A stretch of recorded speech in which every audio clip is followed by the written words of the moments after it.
ಯಾರು ಬಡಬಗರು ಬಂದು ನಾವು ಹುಬ್ಳಿಯಿಂದ ಬಂದಿದ್ದೇವೆ ರೀ, ಧಾರವಾಡ ಜಿಲ್ಲಾ ಹುಬ್ಳಿ ತಾಲೂಕು. ಇಲ್ಲಿ ನಮ್ಮ ಮಾವರಿಗೆ ತ್ರಾಸು ಭಾಳ ಆಗಿದೆ. ಅದಕ್ಕೆ ನಮ್ಮ ತಮ್ಮರು ಹೇಳಿದ್ರು ಇಲ್ಲಿ ಬಂದು ಹೋಗಿದ್ರಂತ ಬೆಂಗಳೂರಿನಿಂದ. ಅದಕ್ಕೋಸ್ಕರ ನಾವು ಇಲ್ಲಿ ಅಜ್ಜಾರನ್ನ ಹುಡ್ಕೊಂತ ಬಂದು ಅಜ್ಜಾರ ಆಶೀರ್ವಾದ ತಗೊಳ್ಳೋಕ್ಕೆ ನಾವು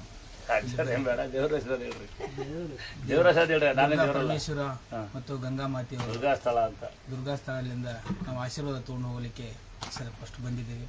ಆಶೀರ್ವಾದ ತೊಗೊಂಡಿದ್ದೀವಿ. ಎಲ್ಲ ದೇವರ ಆಶೀರ್ವಾದದಿಂದ ನಮ್ಗೆ ಚೆನ್ನಾಗಿ. ಹುಬ್ಳಿ ಕಡೆ ಜನ ಅಜ್ಜಾರ ಅಂತಾರೆ. ನಾವು ಕೆಲಸಗಾರರು ಸ್ವಾಮಿ, ಹಂಗಲ್ಲ ನಾವು ನಿತ್ಯ ಸೇವೆ ಮಾಡೋದು ಪುಣ್ಯ.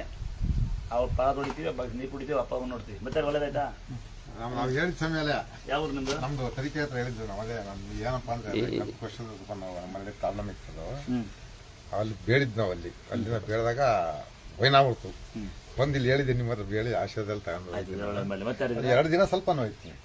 ಅದು ತಿನ್ನೋ ಗಂಟೆ ನೋಯ್, ಅದು 15 ಗಂಟೆ 2 ದಿನ ಸ್ವಲ್ಪ ನೋಯ್. 12 ವರ್ಷ ಆಯ್ತು ನಮ್ಮ ಮಕ್ಕಳಿಗೆ. ಈಗ ಇವತ್ತು ಬಂದಿರಪ್ಪ? ಯಾವ ಊರು ತಮ್ಮದು? ನೋಡೋಣ ಮುಳುವಾಗ ನೋಡೋಣ.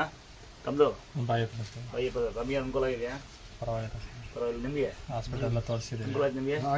ಏನು ಅನುಕೂಲ ಆಯ್ತು ನಿಮಗೆ? ನಮಗೆ ಮಕ್ಕಳಿಗೆ ಕೇಸ್ ಹಾಕಿದ್ರು. ಅದರಿಂದ ತಾಯಿ ಹೊಡೆದು ಸ್ವಾಮಿಯವ್ರ ಗುರುಗಳು ಆಶೀರ್ವಾದದಿಂದ ಕಂಪ್ಲೀಟಾಗಿ ಹೊಡೆದ್ಬಿಟ್ಟು ಎಲ್ಲ ಕ್ಲೋಸ್ ಮಾಡಿ ಮನೆ ಓಪನ್ ಮಾಡ್ಕೊಂಡು ಅಮ್ಮನಿಗೆ ಒಂದು ಸ್ವಲ್ಪ ಅರಕೆ ಇತ್ತು, ಅರಕೆ ತೀರ್ಸೋಣ ಅಂತ ಮಾಡಿದ್ರು. ಬೇಡ ಅಂತಂದ್ರು. ಹಾಗಾಗಿ ನಾವು ಯಾವ ಅರ್ಕೆ ಬೇಡ, ನಮಸ್ಕಾರ ಮಾಡ್ಕೊಂಡು ಹೋಗಿ ದೇವ್ರ ಮಾಡಿ ಶಿವಣ್ಣ. ಯಾವ ಅರ್ಕೆ ಬೇಡ, ದೇವ್ರ ಅರ್ಕೆಗಿಂತ ನಿಮ್ಮ ಮನಸ್ಸೇ ಮುಖ್ಯ ಅಲ್ವಾ? ಅದ್ರೊಳಗಡೆ ಹಂಗಿರ್ತಾರೆ ಹಿಂಗಿರ್ತಾರೆ ಅನ್ಕೊಳ್ತಾರಲ್ವ.